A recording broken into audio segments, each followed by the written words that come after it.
Hello everyone and welcome back. It's me, Trophy Wife, and today we're going to continue our playthrough of Corpse Factory. Last we left off, we helped Shinya and we talked to Kajori. So now we're just starting a new day. He should be here by now. I was pretty clear about meeting at 5:30 p.m. It's already 5:45 and he isn't even in sight. I thought for sure he wouldn't miss a chance to meet with me again. I can't contain my nerves. I try to tell myself that I'm only angry because of the trepidation. I'm not actually angry at him. This is a big moment for me. I've never once revealed my identity to anyone. I assume he will take it in stride. I wouldn't be going through with this if I didn't firmly believe that. Hi. My neck jerks in reaction to his voice. There you are. I'm late? I make a point of checking the time on my phone and nod. Sauce. Traffic? Saws, I hate that. You drove here? No. Okay. What did you want to discuss? I have a request for you. And a confession. Kajori's eyes widen and he looks me up and down. Knew it. I blink and look down at the ground. He knows for some time I was fooling myself, thinking my stupid attempt to erase suspicion of my identity was working on him. You're going to confess your love. Been waiting for this moment. Wait, no, that's not... Shh. No more words. I accept your heart. Kojiro, I don't... Call me Koji now. We're one. No need to be shy. Ugh. This isn't getting me anywhere. Thanks to my frustration and nervousness, I simply blurt out my true confession. I'm Corpse Girl. Kajori doesn't react. Well, he cocks his head a few degrees to the side, slowly and surely, if you can even call that a reaction to my sudden outburst. Yes? Okay. So, a kiss to commemorate our love? Did you even hear what I just said? Course. I'm Corpse Girl. I'm the one behind the corpse photos and the deaths. I feel kind of strange to say things out loud. For some reason, it leaves a sour and bitter taste in my mouth and I can't Yes, swallow. I know. Knew it since our first noise chat. Our first noise chat? Remember? You messaged me late at night. Asked me if I knew about Corpse Girl. Is that what tipped you off? You assumed I was her just because I mentioned her? No. Then... how? How did you figure it out? You asked me to look up names. Names of Corpse Girl's victims. Oh yeah, I did, huh? That was stupid of me. I suppose that gave it away. No. Other people could have known those names. Then... come on, throw me a bone here. How'd you find out? You said you requested Eiichi Hanada's death. Eiichi Hanada, the guy who died in the traffic accident. Let me guess, you're the one that requested it. I remember that I lied to Kajiro about being the one to request the death. It was the only way I could escape his suspicions at the time. If I remember correctly, it threw him off the trail for a while. He believed I was the one who requested death, so that explained how I knew he was one of the Corpse Girl victims.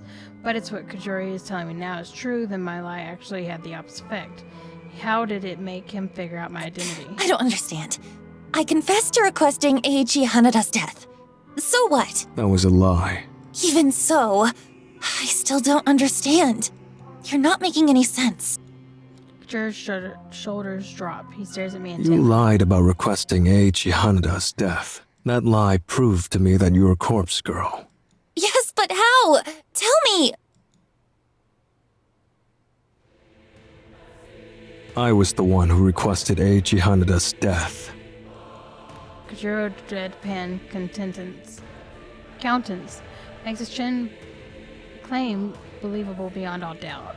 Feel the blood drain from I my submitted face. his photo to Corpse Girl's website. Imagine my surprise when you claimed that you did it. That lie made it clear. You knew his name. You knew he died. You knew he was Corpse Girl's victim. Ergo, you are Corpse Girl. Despite my dazed state, I can't fault my logic.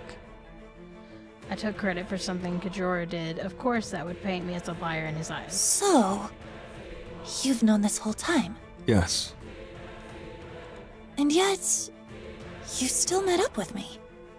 And not just today, but at the cafe too. yes. Aren't you scared of me? No, that's not the way I'd put it. He probably's the one killing people. That'd be kind of funny. You should be scared of me. After all, I requested the death. Had motive for murder, even if I didn't carry it out personally. Imagine what else I'm capable of. My subconscious takes a step back from Kajori suddenly. From living our for him. discussions, I know you don't kill your victims. You just nudge them, urge them, tempt them with death as an escape from their fear. You're no murderer. What reason have I to fear you? He's right. He's absolutely right. He knows everything about Corpse Girl's methods, my methods. Kajora is a dangerous enemy, or a powerful ally.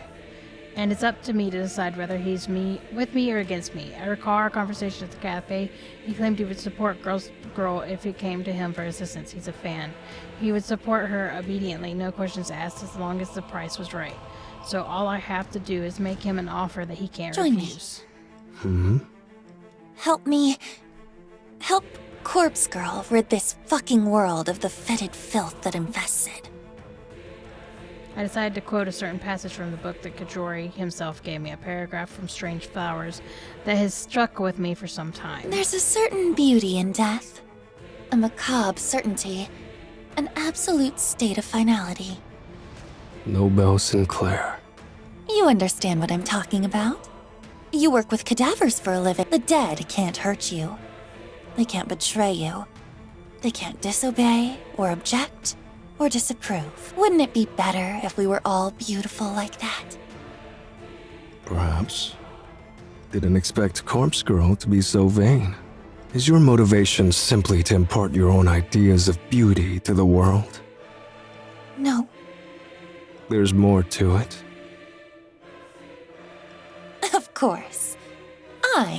Me, myself, Noriko, may be vain. But her ambition is crucial to the survival of the entire human race. Thought I had a big ego. You're so self-important. Both you and Corpse Girl. I don't expect you to understand. But I've realized that I can't do everything alone. I need your help. I need cadavers. I see. What's in it for me? Oh, this is a crucial point of the conversation. It could all fall apart here if I don't offer something that Kajori considers worth the risk. The question is, what does he want? What does he I desire? propose an equal partnership. You'll reap half of the benefits from Corpse Girl's work. The offer is a gamble, and I know that in the back of my mind, however, it was the only feasible solution I could come up with when I planned out the encounter last night. This tactic relies completely on assumed understanding of Kajori's innermost desires. If I'm wrong about him, then this whole thing will blow up in my face. Corpse Girl will create more death than you could ever imagine. Think of all. Oh, Kajiro shakes his head, his lips pursed in a thin line of disapproval. Sorry. Already got my fill of corpses. Morgue's full enough as it is. I narrow my eyes and stand my ground. I can't back down now. I'm so close to unraveling him with his secrets. You've always wanted to mimic Nobel Sinclair. I can see it in your face, in your very soul, whenever you praise his work. You want to emulate his actions and experience his escapades firsthand. You want to dress up corpses, take them out to dinner, perform all manner of bizarre social experiments with the dead. It's your passion. But living vicariously through Nobel Sinclair's books isn't enough for you anymore. And that's where your fascination with me, with Corpse Girl, stems from. As soon as you figured me out, you knew I was your gateway to satisfying your lust for the macabre. You work with cadavers all day, every day. But you can't get them out of the morgue with eyes on you at all times. But I can. I have the perfect plan on how to withdraw all the corpses we could ever need. Half of them for you, and half of them for me. An equal partnership.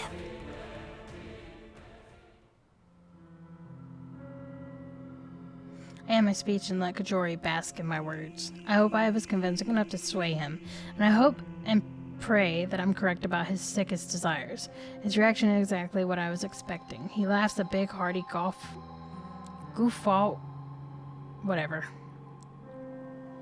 that scares a few nearby birds and sends them flying to safety. Clapping his hands together, slowly he inches closer to me until I feel his breath close across my face. Figured me out? I'll play along. Say there's a way to get corpses out of the morgue without getting busted. Don't you think I'd have found it by now? Perhaps you're not as clever as you think you are. Perhaps, but you have the answer? I do. I guarantee it will work. I beat a sweat forms on the back of my neck. I'm not exactly bluffing because I have planned out the whole scenario in details, but until I actually try to pull off such a maneuver, I can only speculate that it will work. I need to exaggerate my confidence long enough for us to really together. Something about you makes you seem trustworthy. So be it. Consider us partners. You accept? Sure. Don't make me regret it. But listen, what I do with my share of corpses is my business. No nosing about. Got it? You still want to keep secrets, even if we'll be working together? Shouldn't we be open and honest and build a trusting partnership? Here's the deal. You don't pry, and I'll assist you with Corpse Girl's work. I'll help you craft your elaborate photos. No charge.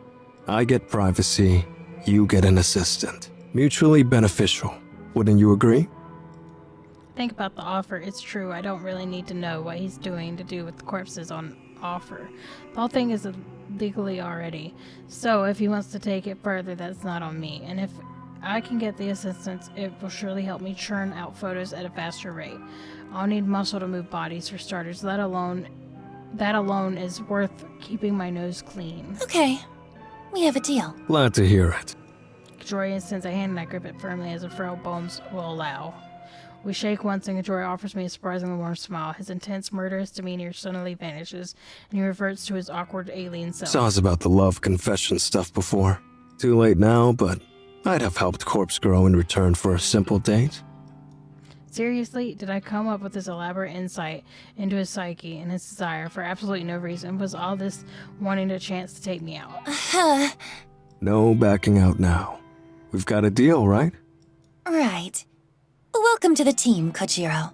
Team Corpse Girl, huh? Well, it's good to be on board. My more connection, your schemes. We hoist piles of corpses out and split the stack 50-50. That the whole of it?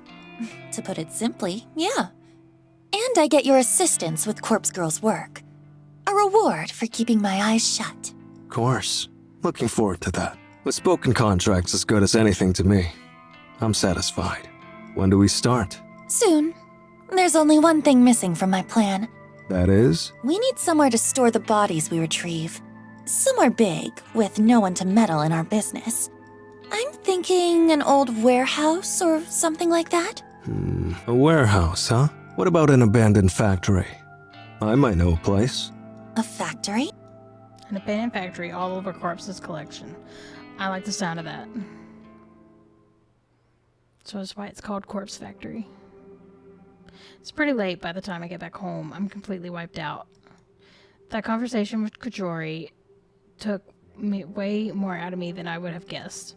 My entire mouth feels parched and dry, probably due to the combination of nervousness and talking far too much. Still, I'm happy with the end results. That meeting was worth stepping out of my comfort zone for. I'm waiting for Kajori to get back to me about the abandoned factory. Once we secure the location like this, our work will begin. I figure that I should turn in for the night since I need to be at the office in the morning. But the ever-present tug of curiosity pulls at my sleeve and I feel myself being drawn to my laptop. I'll take a quick look for a new request just to peek. Laptop open and logged in. I feel a surge of endorphins slug me across the face when I see the notification for one new request. Squealing like an overly excited schoolgirl, I open the message and view the details. Details. Today at 6:02. Victim's phone number. Download image. A photo loads almost instantly and fills the screen. A woman middle-aged and a stern expression, well-groomed and dressed in business attire. Isn't that the one from The Office? I immediately familiar. Katami Ida. I'm in complete disbelief. Seeing this request came through the site gives me a disorienting sense of deja vu. I rack my brain for the cause, wondering if I've lived this moment before. The answer hit me quickly despite my mind exhaustion. Katomi Ida isn't the first coworker of mine to have her death requested, though I didn't know that at the time. Akane Tsukami also worked in the building, and her death was requested not only all that long ago. Katami Ida marks the second person that wanted dead within my company, and she's an exec, just like T. Suramaki. I'm butchering it. I know I am. I wonder if this is simply a coincidence. It surely has to be. After all, T confessed that she was the one to request Tsuramaki's death, and she seemed to regret doing so. Therefore, I have to doubt that she's the one to upload Katami Ida's photo on the site. So who could have want Ida dead? She isn't the most likable person, but who really is? She deals with the juniors on my floor on a regular basis. The juniors like me, T, and Shinya. That's right. Thanks to Katami, Shinya's prospects at the company are dead in the dirt, and that's before even diving into the true issue of their current relationship. Would he request her death as retribution? He doesn't seem that type, but I let out a sigh. I'm far too tired to run through the myriad possibilities tonight. I don't think I can even bring my weary fingers to navigate the database of the deceased to start on this request. I'll tackle this tomorrow. No matter the reason behind the request, Ida will receive a corpse photo. That's my conviction as corpse girl, after all. I close the lid of the laptop and throw myself down on the bed, begging for sleep to calm me quickly.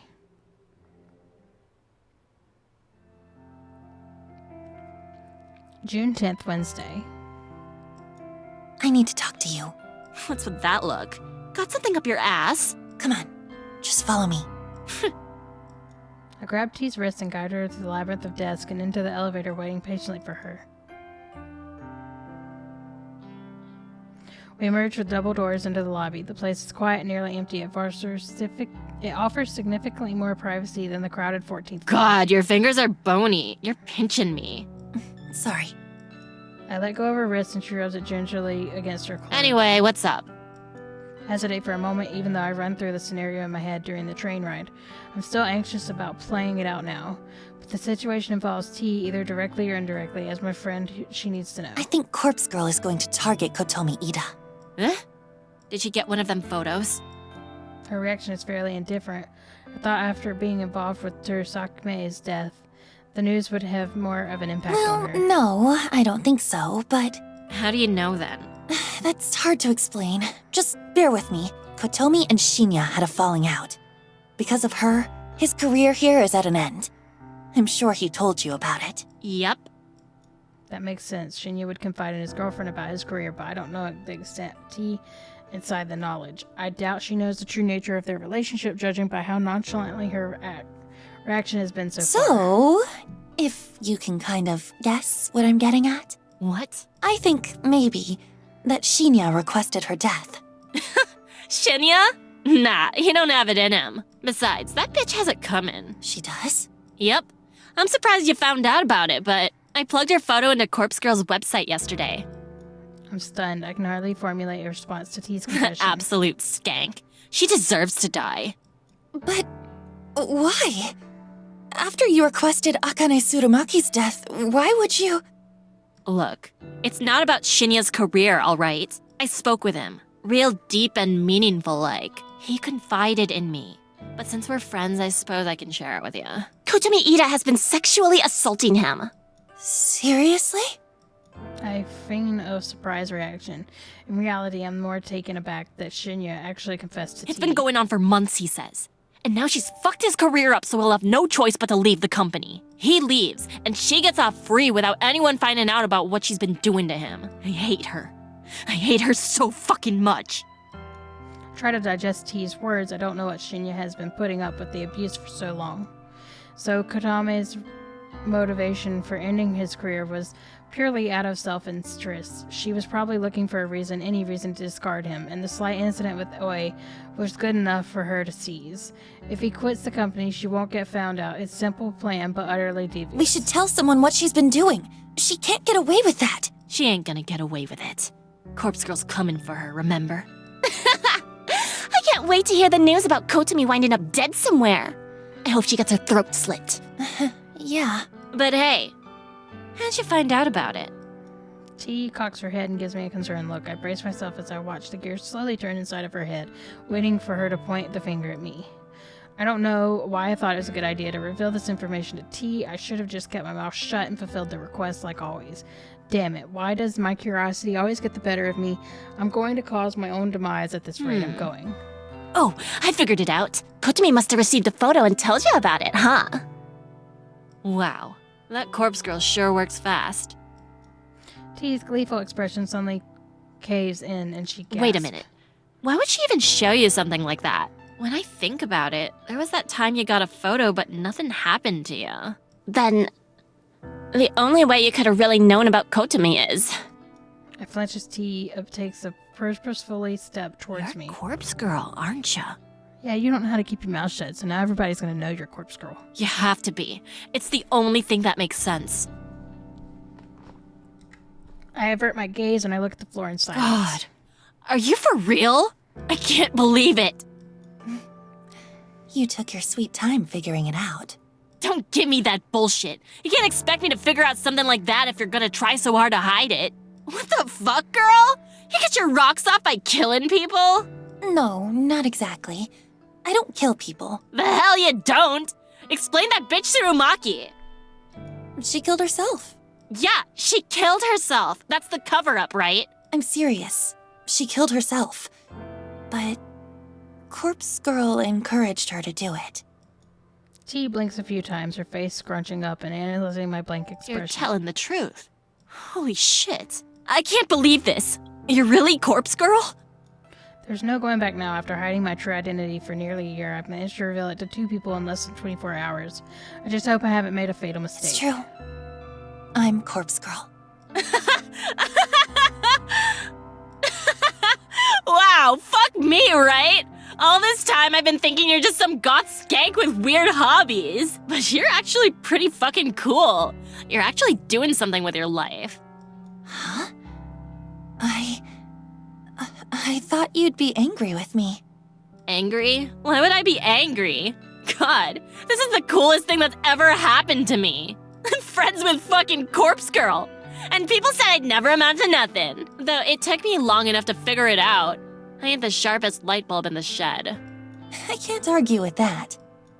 Tease laughs, puts her arm around my shoulder. I shrink away a little, but her good cheer is somewhat infectious. I feel a flood of relief wash through my body. I gotta know. How many people have you killed? I said I don't kill people, remember? Yeah, you know what I mean. How many have offed themselves because of you? It's an embarrassingly small number. That's so? Oh, that's a shame. Listen, you gotta fill me in on all the juicy deets later, Kay. For now, please focus on getting rid of that bitch Kotomi. I'll do my best. Thanks, slut. Shinya and I will owe you one for sure. T swings around and I look towards the elevator. She turns back and gives me a thumbs up This gesture. convo never happened. Got it? That's my line. You can't tell anyone about me and Corpse Girl. Please, who would I tell? Well, the police, for starters. Fuck 'em. I ain't a squealer. I'm on your side, Corpse Girl. Relax. Anyway, peace. T ducks away and leaves me standing alone. I really hope I made the right decision here. I suppose I don't have a choice but to keep moving forward. My first order of business would be to take care of Kotomi Ida. If I can get her to kill herself, I'd prove to T that I'm not messing around, and it might cement our friendship even further.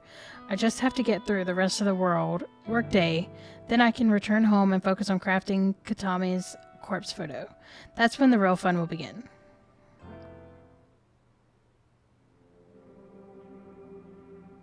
I reach into the drawer and clutch a cheap plastic burner phone between my fingers. Crafting the photo of Ida is done. All I need now is to send it. I thought about waiting until tomorrow, but I already put off making the photo for a day, so I'll make my move tonight. During editing, I timestamped the photo with tomorrow at 10:46 a.m. It doesn't leave much time for Katami to receive the photo tonight, but I'm confident the plan will be effective. Katami will look at the photo tonight. She'll either freak out or end it all immediately, or after a sleepless night of anxiety, she'll pull the trigger, figuratively speaking, instead of going to the office in the morning.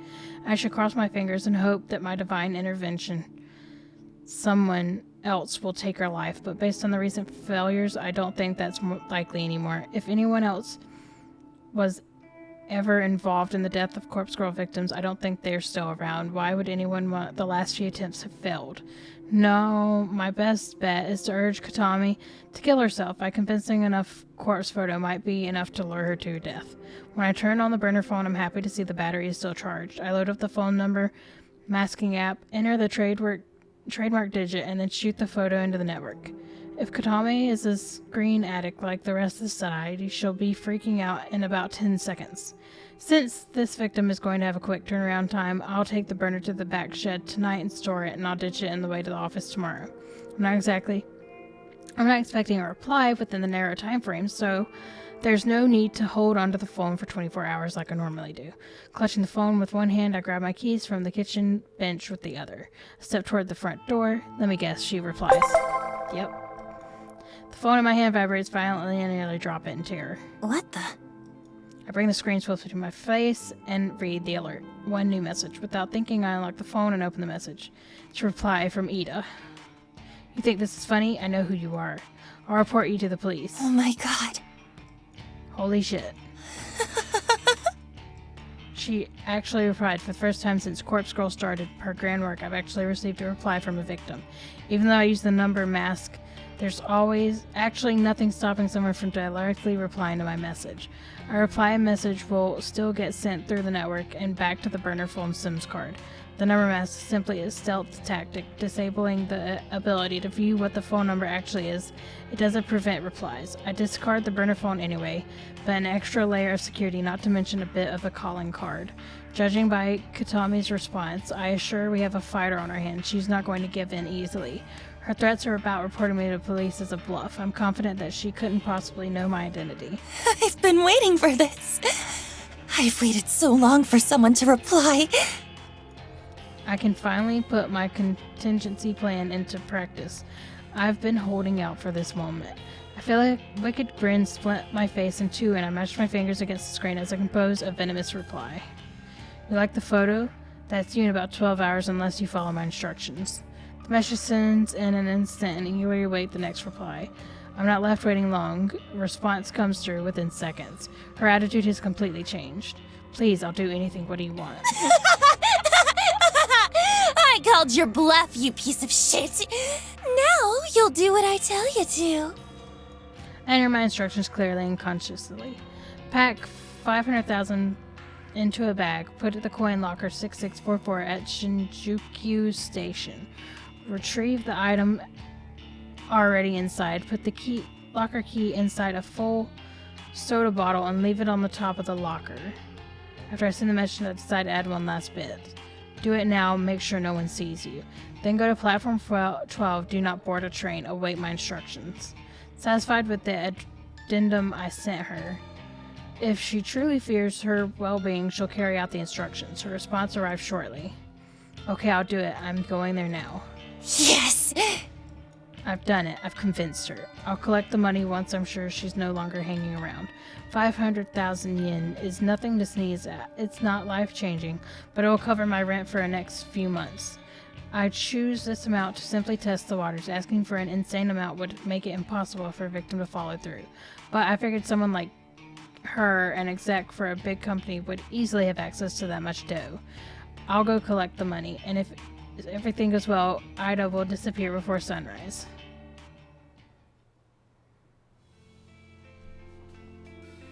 Though the hour is late, quite a few commuters are still navigating through the station's wide platform and underground labyrinth. The train station beneath my feet is a sprawling metropolis that extends below the city. It's packed with restaurants, shops, and other outlets. Just as I'm standing in one of the countless train platforms above the ground, the world might as well be a completely different dimension. The only problem is that I have to be brave to maze as soon as I descend the platform stairs. I tend to get dizzy in such places. My normal morning routine doesn't require me to travel through the underground plaza. I'm able to exit the station within a minute of my train arriving on the platform. Still, I'm somehow familiar with the layout of the underground. I know exactly what coin locker 6644 is located. The coin locker in the train station, like these, are a popular way for people to store luggage or personal belongings for a few hours at a time. If Shinjuku, it can often be difficult to find even a single available locker, but coin locker 6644 is special. I approach it with the main passageway of the underground, and my eyes take in a familiar sight.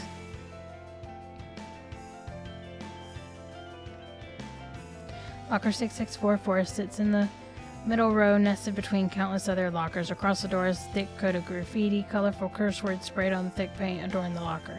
The graffiti is such an eyesore that it acts as a deterrent to anyone who might want to store their belongings. The icing on the cake is the condition of the coin-operated locker. The thing is busted and dented in physical abuse, like someone has tried to pry it open with a crowbar on multiple occasions.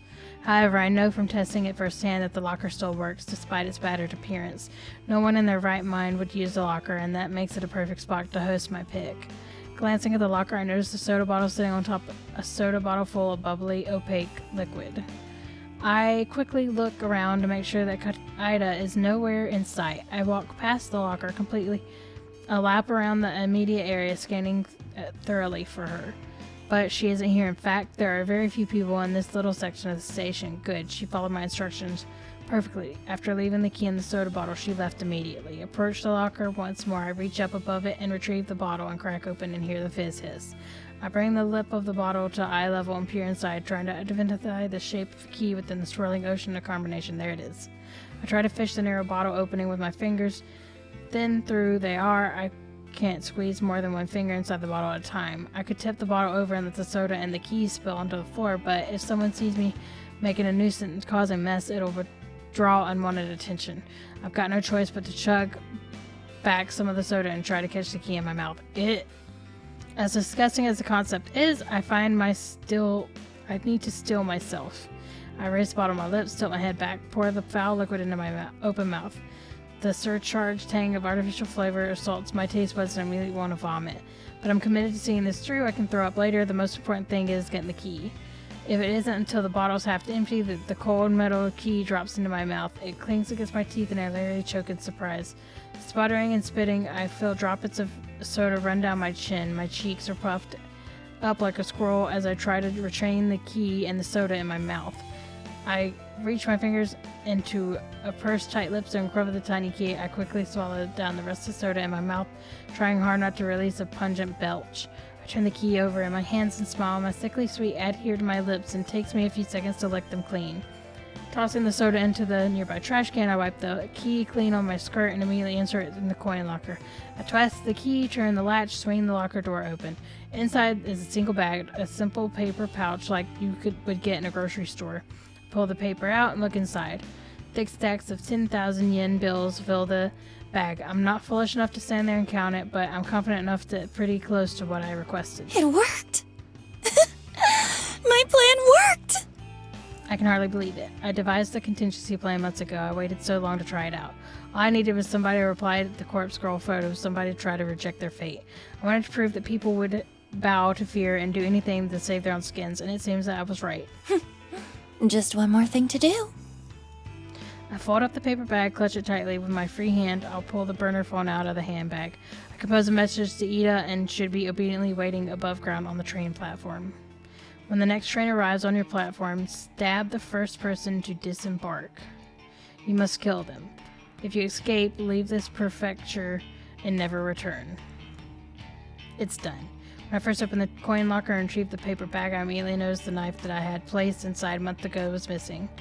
Katami followed every word of the instructions. My message had read, pack 5,000 into a bag, put it in a coin locker, and retrieve the item inside. It's given an opportunity. She can trade another life for her own. If she kills someone exiting the train, Corpse Girl will spare her life. It's a simple exchange, and one that I bet she was willing to make. If she gets away with murder, she'll flee from this place. I won't see her ever again, and neither will Shinya and T. To us, she'll be as good as dead. And as for Corpse Girl, well, as long as body is claimed and exchanged, she'll be satisfied. After a few minutes of waiting for a reply to the message, I figured she's not going to write back. She's probably getting ready to fulfill her task. Keen to witness how this unfolds, I take the nearest escalator towards the train platform.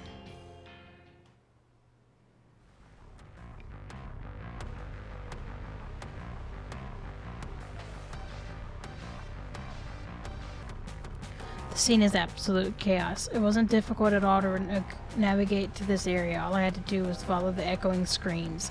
I spy the shadow form of a body laying on the platform in front of me. I can't make out any details, but a pool of blood reflects the harsh lighting shining from up high. To my surprise and delight, a second body is sprawled across the ground nearby. It's a young woman's corpse with one arm raised against the side of a vending machine. Adrenaline surges through me as a violent scene. Ida, she managed to take out 2 people. She might be my favorite person in the entire world. I hear panicked voices in the background. I turn my head slowly. What the? 2 bodies on the ground. 2 men in expensive-looking suits are collapsed in puddles of their own life blood. One of them is still moving and groaning, pleading for someone to stem the tide of gore. A familiar, lustful, tingling sensation begins to stir and rise in my belly, my thighs, my pelvis. I feel my toes clench and my breathing grows heavier. There's one more surprise to be had amidst the beautiful spectacle of carnage. Oh my gosh.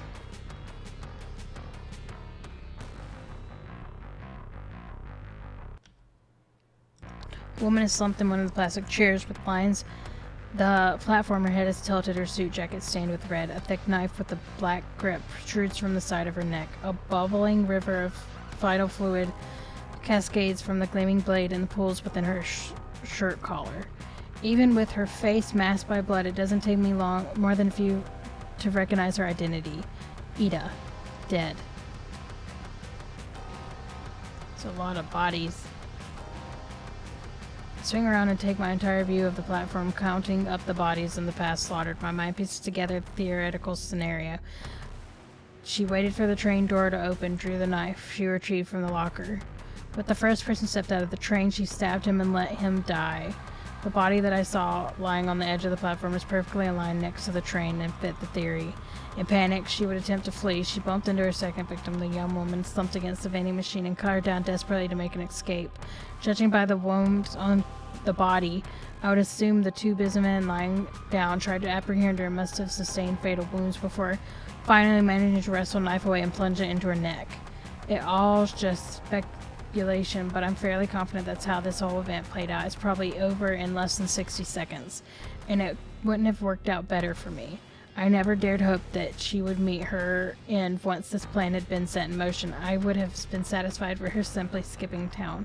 I feel my legs weak under my weight, and I'm afraid to might buckle at any second. The wave of radiation heat spreading through my body, it causes me to tremble and shake. There's so much blood, it's everywhere. It's seen countless photos and thought I'd become desensitized to it, but maybe I was wrong. Seeing blood in real life is completely different. I feel faint and pale and exhausted and aroused. I need to get out of here before the police arrive. More importantly, I need to get away before I collapse in a sweaty heap of lust and pleasure. The fucking gross. I turn on my heels and sprint down the escalator as fast as my quivering legs will permit.